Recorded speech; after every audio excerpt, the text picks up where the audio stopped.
a verdade de Deus para o crescimento da nossa vida. A gente vai ler em Atos, no capítulo 1. Hoje nós vamos ler dos versículos 5 até o versículo 8. Nós estaremos meditando nas Escrituras Sagradas. Atos dos Apóstolos, capítulo 1, do versículo 5 até o versículo 8. Quem encontrou, diga amém. Porque João, na verdade, batizou com água, mas vós sereis batizados com o Espírito Santo, não muito depois desses dias. Então os que estavam reunidos lhe perguntaram: Senhor, será este o tempo que restaures o reino de Israel? Respondeu-lhes: não vos compete conhecer tempos ou épocas que o Pai reservou pela sua exclusiva autoridade, mas recebereis poder ao descer sobre vós o Espírito Santo, e sereis minhas testemunhas tanto em Jerusalém como em toda a Judéia e Samaria e até os confins da terra. Oremos. Nosso Deus, nosso querido Pai Celestial, aqui estamos, Senhor, diante da Tua Palavra, que é a verdade de Deus para a nossa vida. Queremos te pedir, Senhor, em nome de Jesus, que o Senhor esteja falando conosco, que o Senhor esteja ministrando poderosamente na vida da Tua igreja, que possamos, ó Pai, crescer na graça, no amor e no poder do Teu Espírito Santo. Nós oramos em nome de Jesus. Amém. Queridos irmãos, hoje, dando prosseguimento às mensagens que estamos pregando em Atos dos Apóstolos, eu gostaria de intitular essa mensagem de poder para seguir em frente na divulgação do Evangelho do Senhor Jesus. E é exatamente baseado nesse tema que eu fiz algumas pesquisas e, lendo o livro de John Stott, a mensagem de Atos, ele intitula o capítulo 1 do livro de Atos de A Espera do Pentecostes. E aí John Stott diz que o principal evento dos primeiros capítulos de Atos deu-se no dia de Pentecostes, no qual o agora exaltado Senhor Jesus realizou a última obra de sua carreira salvadora e derramou o Espírito Santo sobre o seu povo que aguardava por isso.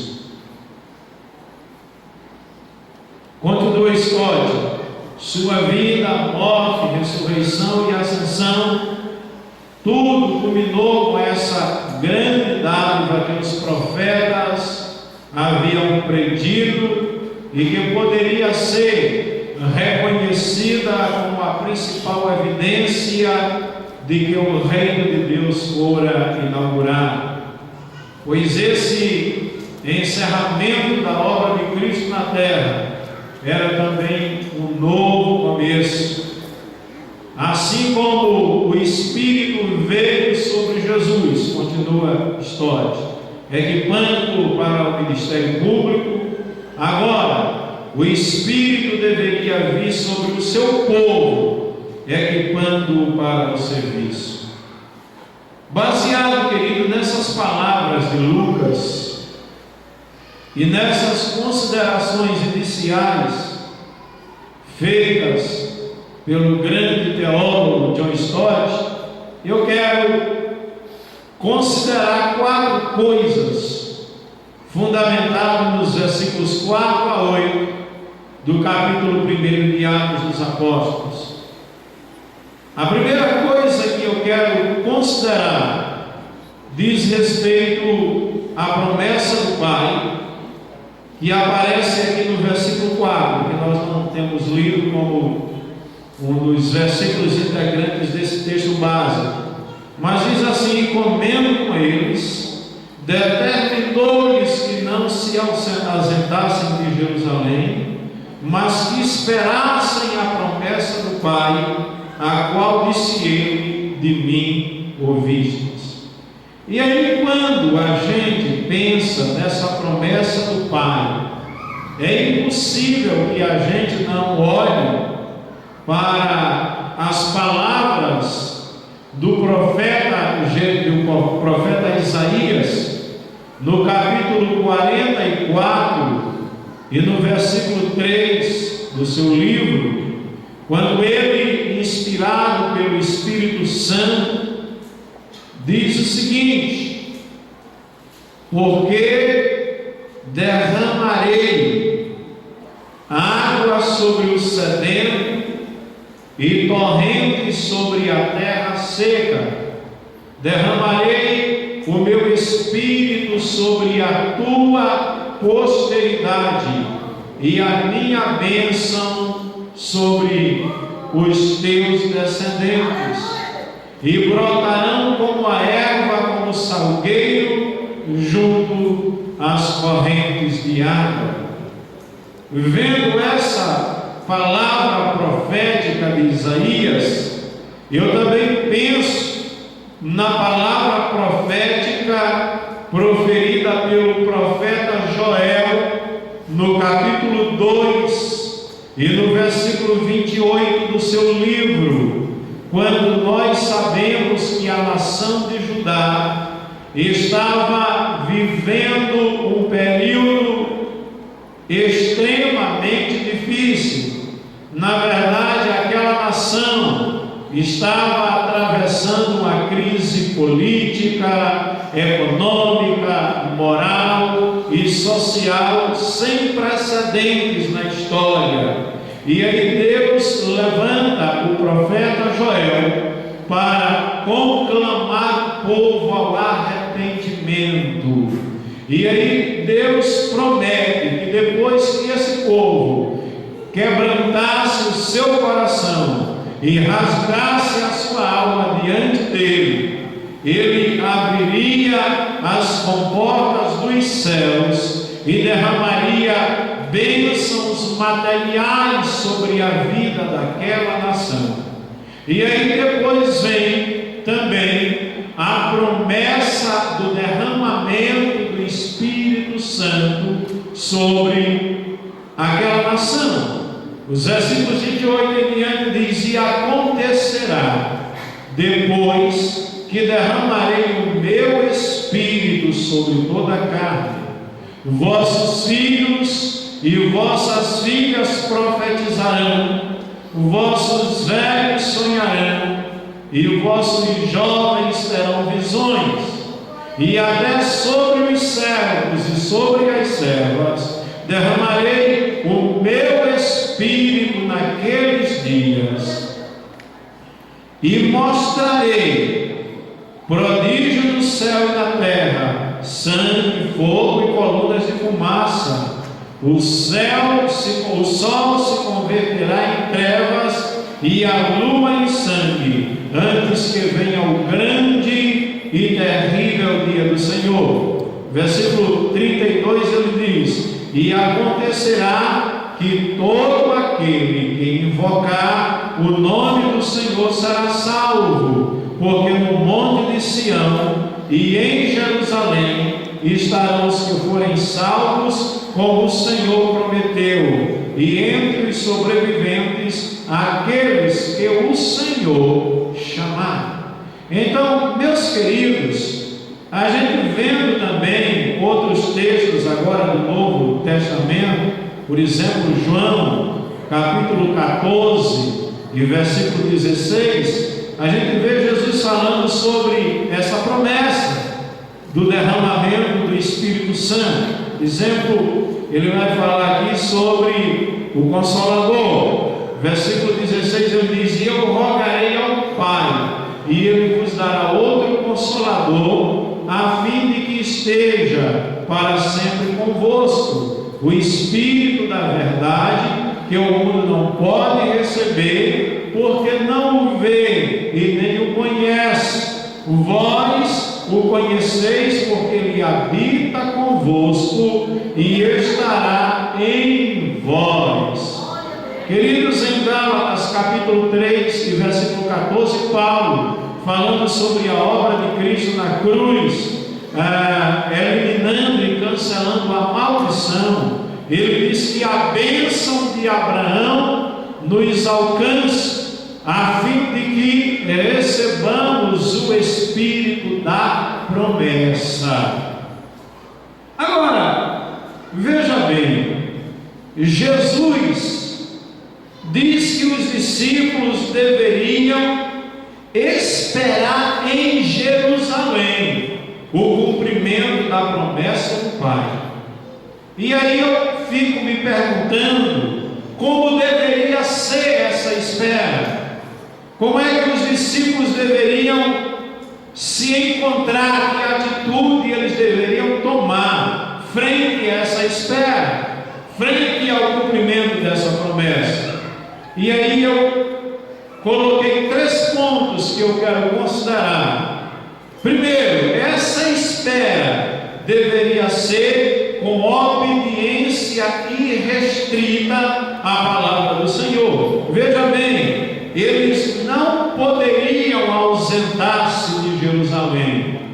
Por que eles não poderiam ausentar-se de Jerusalém? E por que esta promessa teria que se cumprir em Jerusalém? Aí mais uma vez eu consultei o Hernandes Lopes em seu comentário de Atos. Ele diz que esse texto mostra que os discípulos deveriam ficar em Jerusalém, porque o lugar do fracasso haveria de ser o território da vitória. O mesmo lugar onde Cristo foi humilhado, ali também deveria ser ele exaltado. O palco do padecimento de Jesus deveria ser também o cenário do derramamento do Espírito Santo. Glória a Deus. Segunda forma desse pessoal esperar, essa espera deveria ser com perseverança inabalável. Ou seja, a Bíblia diz em Lucas 24, 49, que eles deveriam esperar até que do alto fossem revestidos de poder. Veja bem, queridos, Jesus não estipulou quanto tempo, quantos dias eles deveriam aguardar. Jesus só disse que eles deveriam ficar na cidade de Jerusalém. Então, essa espera deveria ser com perseverança inabalável. Naturalmente que surgiriam os problemas, que surgiriam as dificuldades, mas eles deveriam perseverar. E uma outra coisa, não se deixar abalar pelas adversidades da vida. Às vezes a gente quer que as coisas aconteçam em nosso tempo. Às vezes a gente quer que Deus se manifeste na hora que nós entendemos que é o momento mais propício, o momento mais indicado para Ele agir em nossa vida. Mas Ele tem o seu tempo para agir em nossa vida, e o tempo dele é diferente do nosso, e o tempo dele é o melhor para a nossa vida. Por isso que os discípulos deveriam perseverar. Aí nós vamos ver essa palavra perseverança aparecendo direto em Atos. E perseverar na doutrina dos apóstolos, o seu texto que o presbítero Alex leu hoje à noite. E perseverar unânimes em oração. Paulo depois, falando aos Tessalonicenses, ele diz: perseverar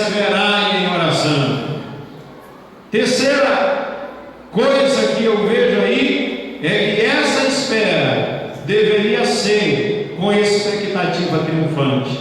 Ou seja, eles não deveriam se sentir cabisbaixo, triste, abatido, mas deveria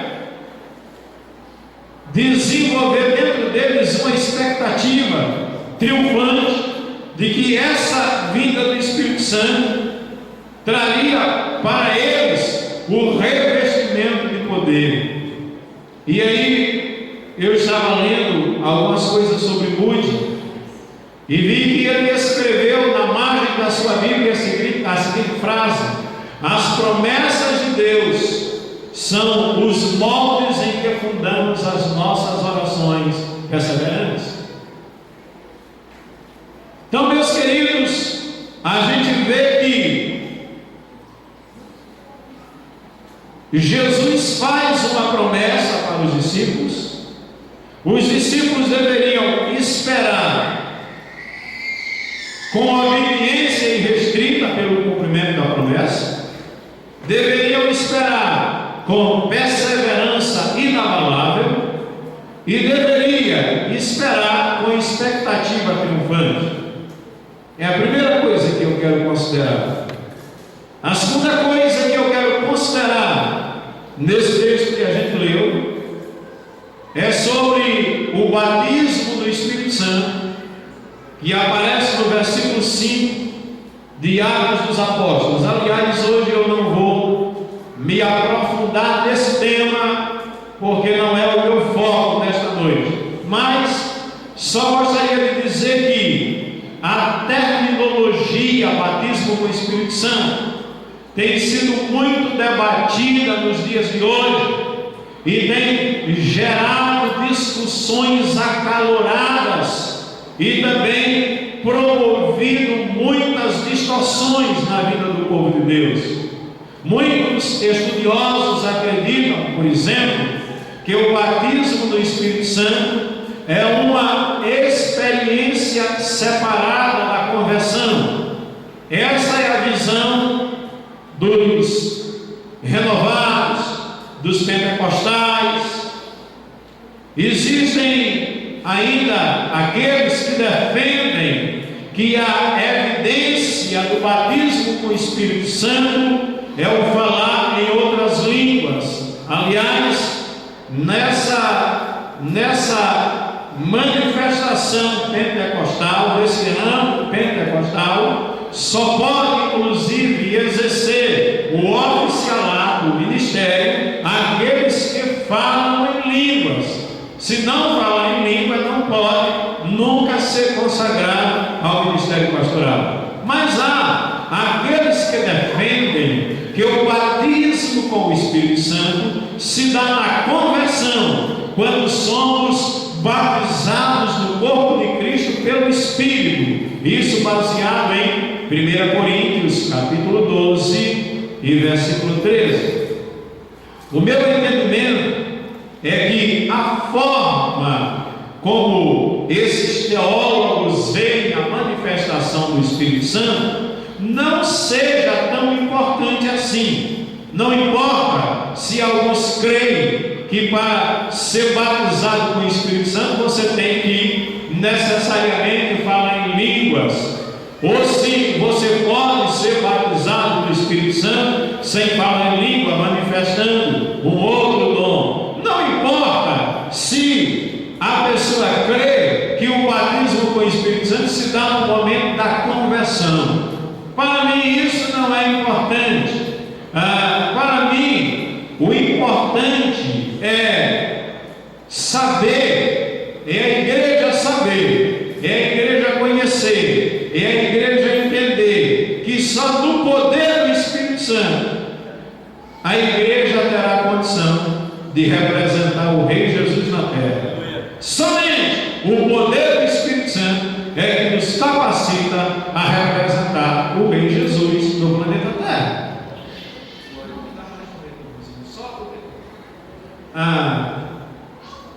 E falando sobre o poder do Espírito Santo, Berkeley diz o seguinte: comentando aqui essa passagem de Atos. William Barclay é um grande teólogo e muito conceituado em todas as áreas do cristianismo, tanto tradicional como pentecostal, pelos seus grandes comentários. Ele diz: a vida terrestre de Jesus era só o começo de uma atividade que não conhece fim. Há distintos tipos de imortalidade, dizia Barclay.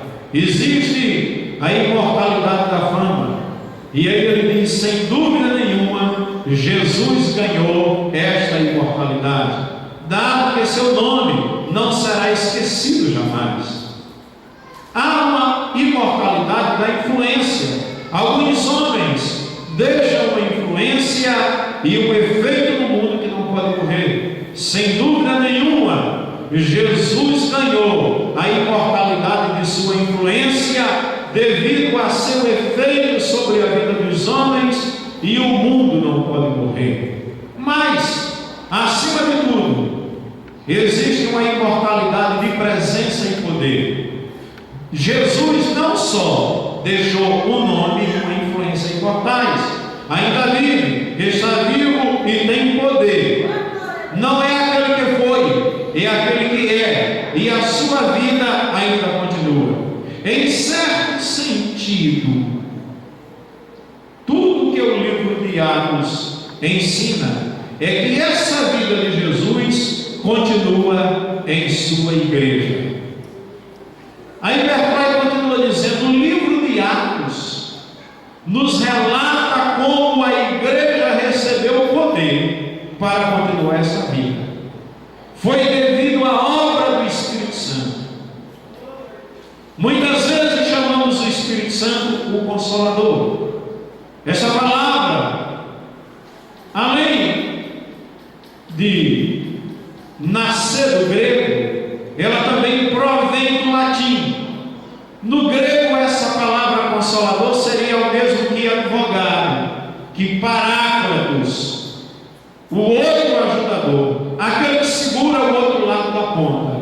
Mas em latim significa fortes, que significa valente.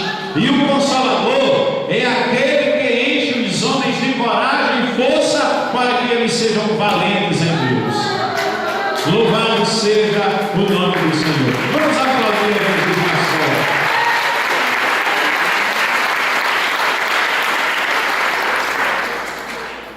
Agora, veja bem, em Atos, e sem dúvida em todo o Novo Testamento, é muito difícil traçar uma linha entre a obra do Espírito e a obra do Cristo ressuscitado. E em realidade não precisamos fazer tal coisa, porque a chegada do Espírito é o cumprimento da promessa de Jesus, quando disse: eis que estou convosco todos os dias até a consumação dos séculos.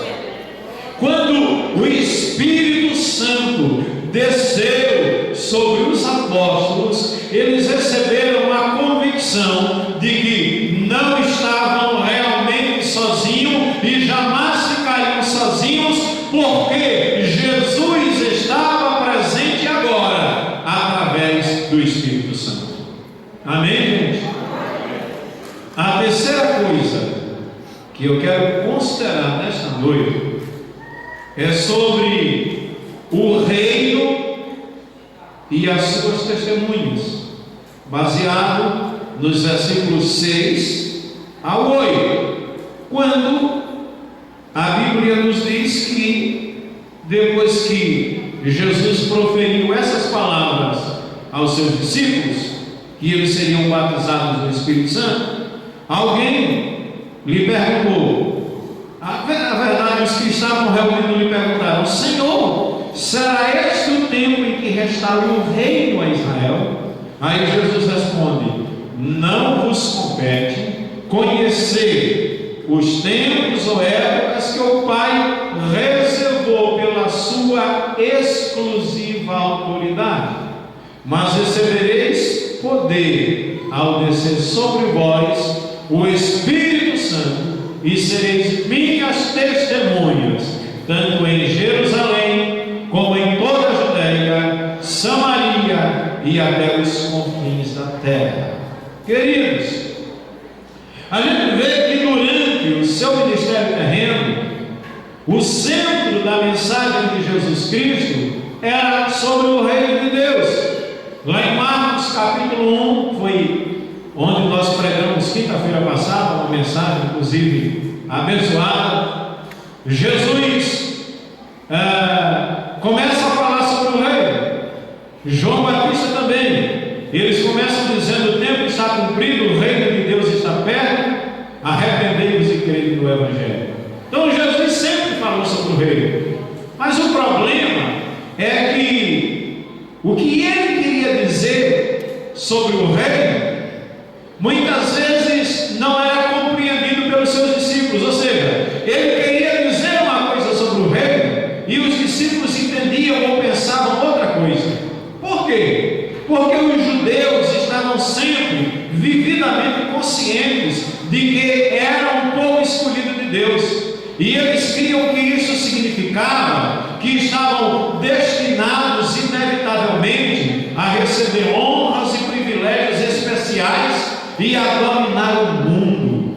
Todo o curso de sua história provava que, humanamente falando, isso nunca poderia acontecer. Veja bem, a Palestina no tempo de Jesus era um país muito pequeno, com não mais do que 200 quilômetros de comprimento por 70 de largura. Ele teve naturalmente os seus dias de independência, mas tinha estado submetida sucessivamente à Babilônia, à Pérsia, à Grécia, a Roma, de modo que os judeus começaram a esperar um dia em que Deus entraria diretamente na história humana e com seu poder poderia fazer com que eles aquilo que eles nunca puderam fazer. Esperavam um dia em que, pela intervenção divina, alcançariam a soberania do mundo que sonhavam. Eles concebiam, resumidamente, o reino de Deus em termos políticos. Veja bem, quando Jesus apareceu no cenário deste mundo, a Bíblia nos dá conta que ele escolheu para si 12 homens, e esses homens viram Jesus como Messias, como a esperança de Israel, mas era a independência política. Então eles estavam fascinados por aquilo que eles viam Jesus realizar. Eles viram Jesus muitas vezes com o poder da sua palavra ordenar e os demônios fugirem espavoridos diante da sua presença. Eles viram Jesus realizar feitos e obras miraculosas, levantando paralíticos, ressuscitando mortos e ordenando a natureza, e ela lhe obedecia. Então eles ouviram muitas vezes Jesus falar que o reino de Deus havia chegado, Então eles caminhavam cheios de esperança. Quando Jesus resolveu entrar em Jerusalém, o coração dos discípulos estavam cheios de alegria, porque na mente deles, a qualquer momento, o reino de Deus irromperia, se visibilizaria. E aí Jesus chega em Jerusalém com toda a autoridade, entra no templo, expulsa os cambistas, vai derrubando a mesa dos vendedores, e aí os discípulos ficam mais cheios ainda de esperança, dizendo: a qualquer momento o reino de Deus se ergue e Jesus se assenta nesse trono, os judeus se converteriam a ele, os romanos se submeteriam a ele, e haveria paz sem fim sobre a terra. Mas aí de repente, irmãos, o que se ergue não é um trono, o que se ergue é uma cruz, e os discípulos não entendem nada, não compreendem nada. Eles não estão acreditando no que estão vendo. De repente eles veem o seu Messias, a sua esperança, pendurado entre o céu e a terra, coroado de opróbrio e de vergonha, pendurado no madeiro entre 12 malfeitores. E aí, como num sonho, num pesadelo, eles veem Jesus correr diante deles. Irmãos, o sol da esperança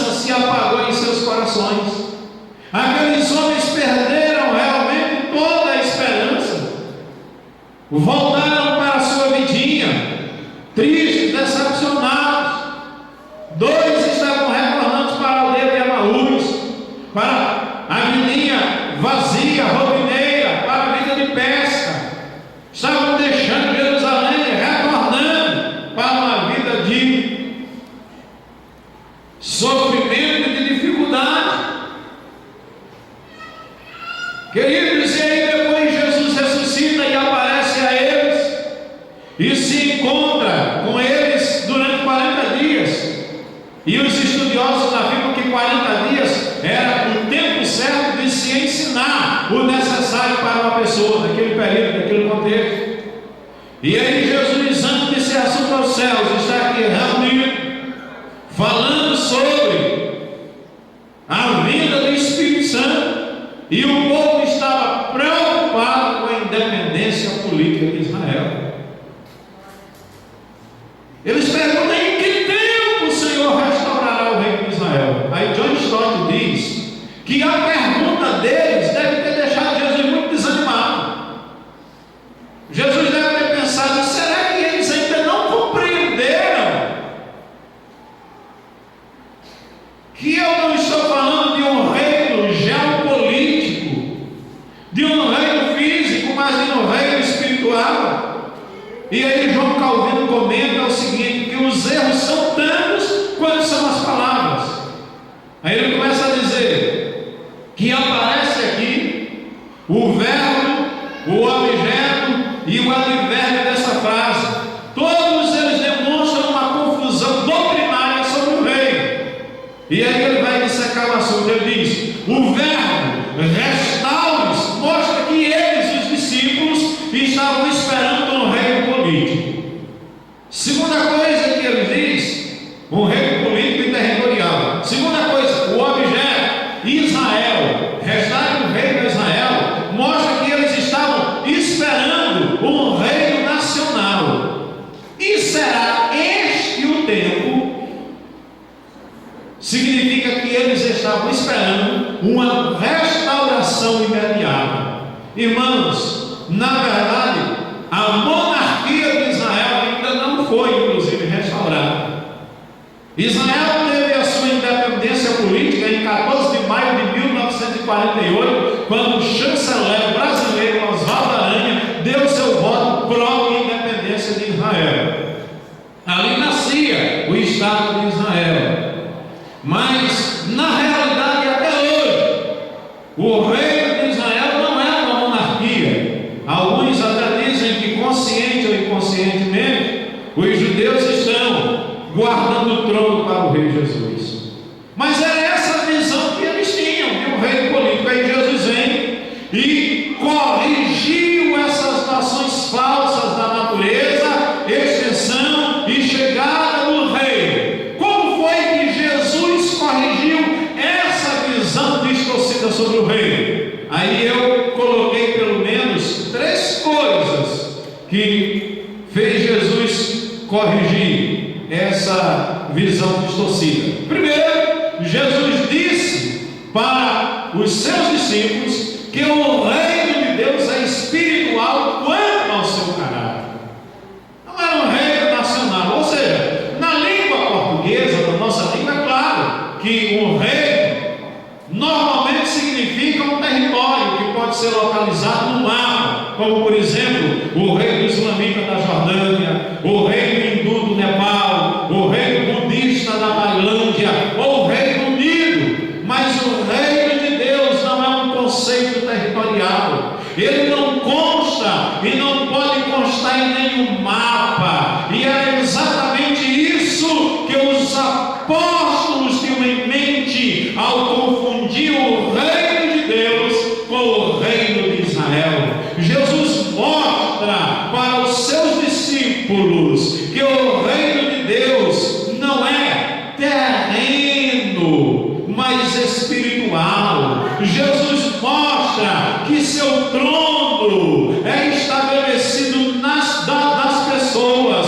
não nas embaixadas dos governos. Jesus mostra que onde o escravo do pecado é liberto e onde um súdito do reino das trevas é transformado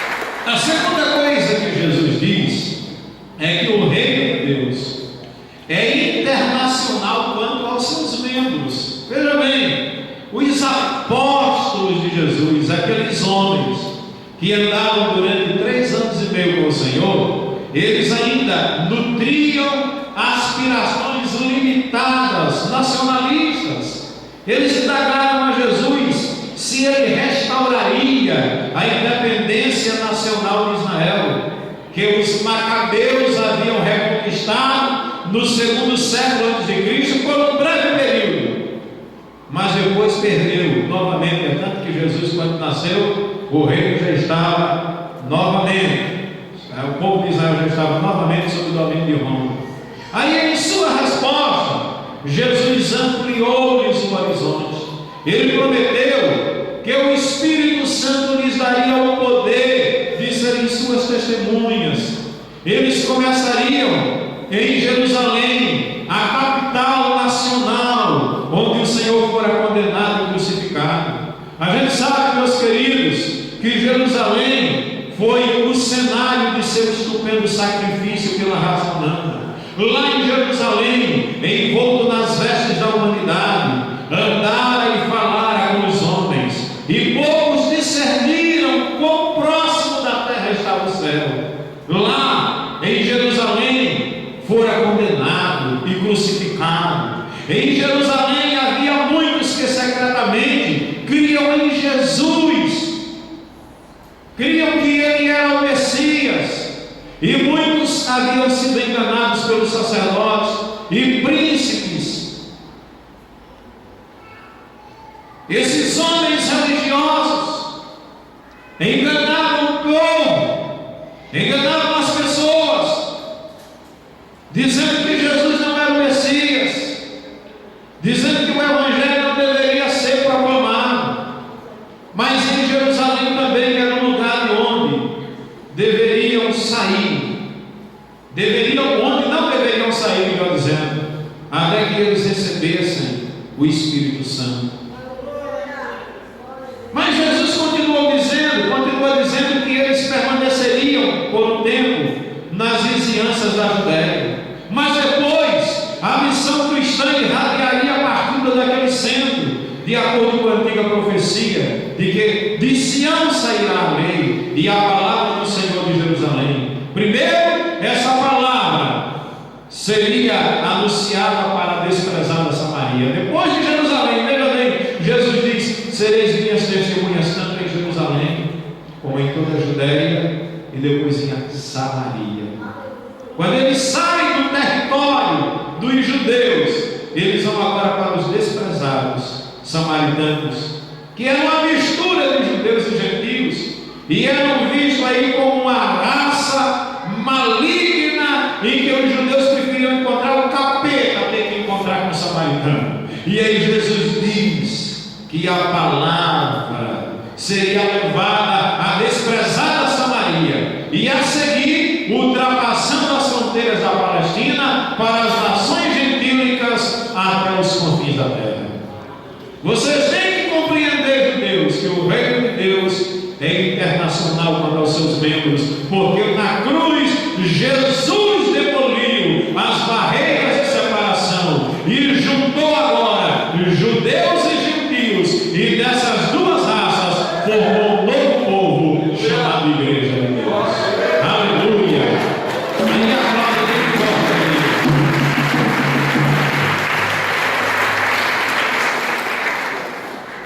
A terceira coisa que Jesus explica aos seus discípulos é que o reino de Deus é gradual quanto à sua expansão. Hernandes Lopes diz que o reino de Deus é como uma semente de mostarda que vai crescendo.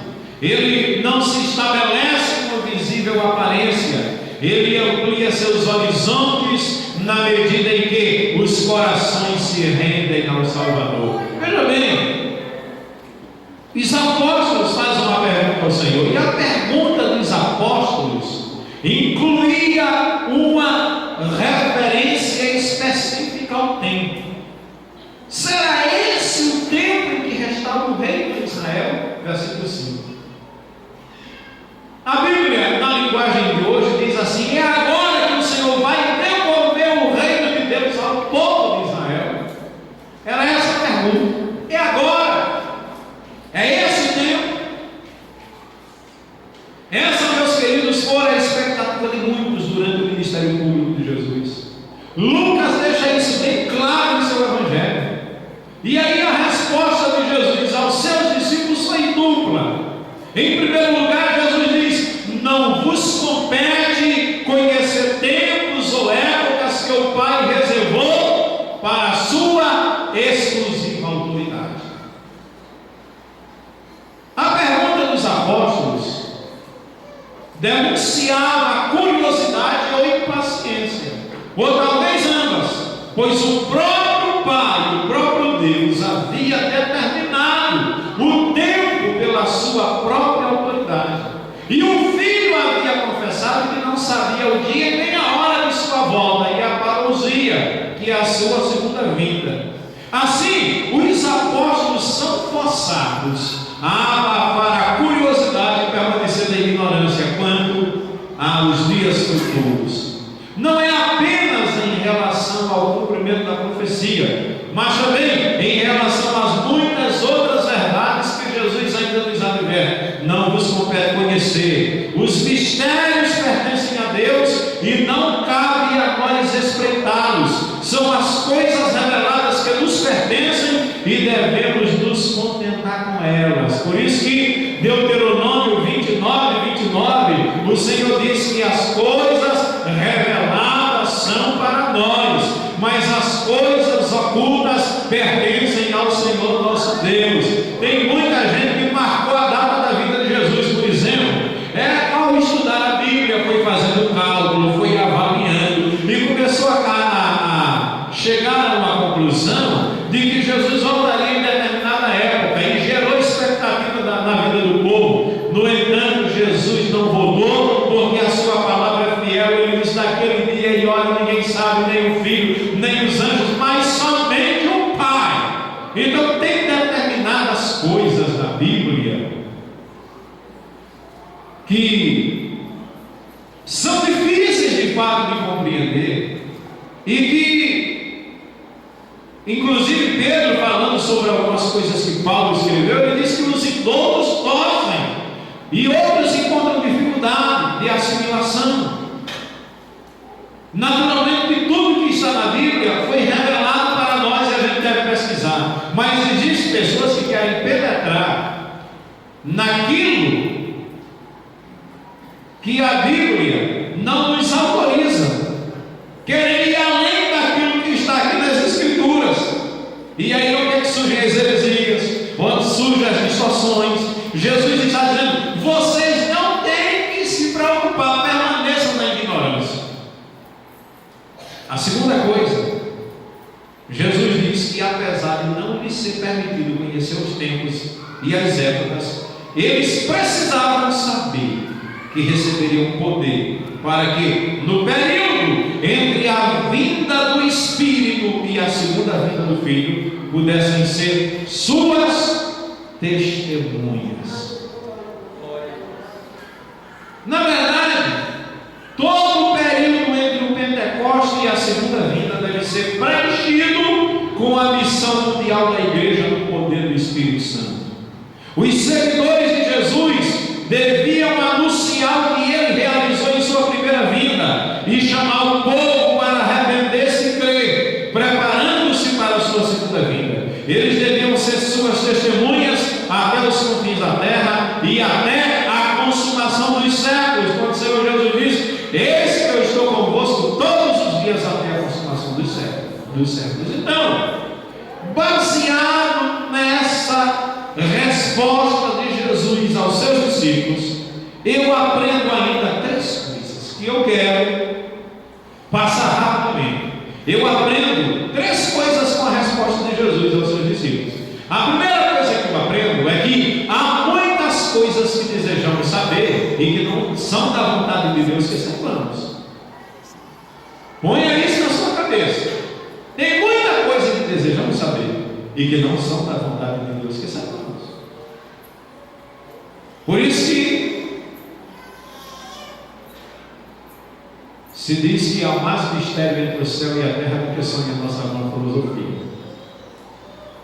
Nós vivemos realmente num mundo enigmático, misterioso, e tem determinadas coisas. Olha, Paulo disse que foi arrebatado em espírito até o terceiro céu, e ele viu coisas inefáveis que não era lícito contar para homem nenhum.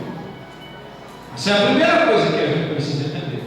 A segunda coisa que eu aprendo é que as mãos seguras que guardam o futuro são as mãos de Deus. Então não devemos ficar ansiosos quanto ao futuro, pois o nosso futuro está nas mãos de Deus, o nosso Pai, o Todo-Poderoso. Então não tem que consultar a bola de cristal e em busca de adivinho para saber qual é o meu futuro, porque o meu futuro está nas mãos de Deus. Olha, eu não tenho que temer ao futuro de jeito nenhum, porque eu tenho segurança em Cristo Jesus. Aquele que tem o sol e a lua em suas mãos, ele diz: não temas, porque eu sou contigo, não te assombres, porque eu sou teu Deus, eu te esforço, eu te ajudo, eu te sustento com a destra da minha justiça. Glória a Deus. A terceira coisa que eu aprendo é que haverá suficiente força ou suficiente poder para que a igreja, para que o crente possa enfrentar o futuro. Por que eu sei disso? Porque Jesus diz: não se preocupe em saber, em conhecer tempos ou época. Aí aparece a palavra mais, e a palavra mais na língua portuguesa é oposição. Significa contudo, não obstante, apesar de vocês não terem que se preocupar em conhecer os tempos ou época, mas vocês precisam receber poder. Mas recebereis poder ao descer sobre vós o Espírito Santo. Veja bem, Jesus redireciona os olhos dos discípulos para a ação missionária e dá-lhes um esboço geral da obra que deveriam fazer. Aquele grupo de discípulos era insignificante em extremo, diz Orlando Boyer. A tarefa que teriam que realizar era colossal. O tempo não parecia propício. Jesus tinha sido morto, crucificado, e a igreja estava sendo perseguida. Mas eles, apesar das dificuldades, receberiam poder. Não poder financeiro, por isso que Pedro e João diz para o coxo: não temos prata e nem temos ouro, mas o que temos isso lhe damos, em nome de Jesus Nazareno, anda. Não era um poder intelectual, porque Atos 4,13 diz que eles falavam com tanta sabedoria do Espírito Santo que os mestres da lei ficavam impressionados, porque sabiam que eram homens indoutos, de pouco preparo intelectual, mas havia algo neles, é que eles haviam estado com Jesus. Glória a Deus, louvado seja o nome do Senhor por isso. Queridos, esse poder então não era intelectual, não era um poder social, e Jesus fez a opção. Ele não é que ele preferiu os pobres, mas ele tinha mais acesso aos pobres. Ele era visto como comilão, beberrão, amigo de publicanos e de pecadores. Então ele não era um camarada bem visto, e a igreja consequentemente não era bem vista pela alta sociedade da época. Aliás, como eu falei na ministração passada, a maioria da igreja era constituída de escravos, mas eles venceram as oposições e ficaram à bandeira do Cristo ressuscitado na cidade de Roma, a cidade imperial. Que coisa maravilhosa! Esse poder era o poder do Espírito Santo. Orlando Boyer, em sua espada cortante, no seu comentário sobre o livro de Atos, falando sobre esse poder, ele conta uma ilustração. Ele diz que o filamento da lâmpada elétrica em si mesmo, preto e frio, torna-se incandescente ao passar por ele a energia da usina. Estamos todos também frios e sem frutos se não deixarmos a energia direta dos céus passar por nosso ser. E aí, ele conta uma história dizendo que quando queriam abrir o estreito de Nova York para o movimento marítimo, cavaram um túnel por baixo das águas e colocaram grande quantidade de dinamite embaixo das pedras. E isso para ilustrar que a palavra poder em grego tem duas palavras para poder. Uma é exousia, que fala sobre autoridade delegada, e a outra é dunamis, de onde vem a nossa palavra portuguesa dinamite. Opa, eu estou ouvindo muita conversa em si, com a impressão minha aí na galeria. Vamos subir aqui, por favor. É exatamente essa segunda palavra, dunamis, de onde vem a nossa palavra dinamite. Eles dizem que aí os engenheiros colocaram uma grande quantidade de dinamite embaixo das pedras. Na hora anunciada, uma menina tocou um botão elétrico, fazendo detonar o explosivo que desfez completamente as pedras. Aí Orlando Boia diz: a criança não sabia coisa alguma da inexplicável eletricidade, nem da assombrosa dinamite, mas fez tudo confiando na direção de seu pai. Da mesma forma, todos os filhos de Deus podem aproveitar o infinito poder do Espírito Santo para executar as tremendas e inexplicáveis obras do Pai. Por isso que ele diz: recebereis poder e sereis minhas testemunhas. Queridos irmãos,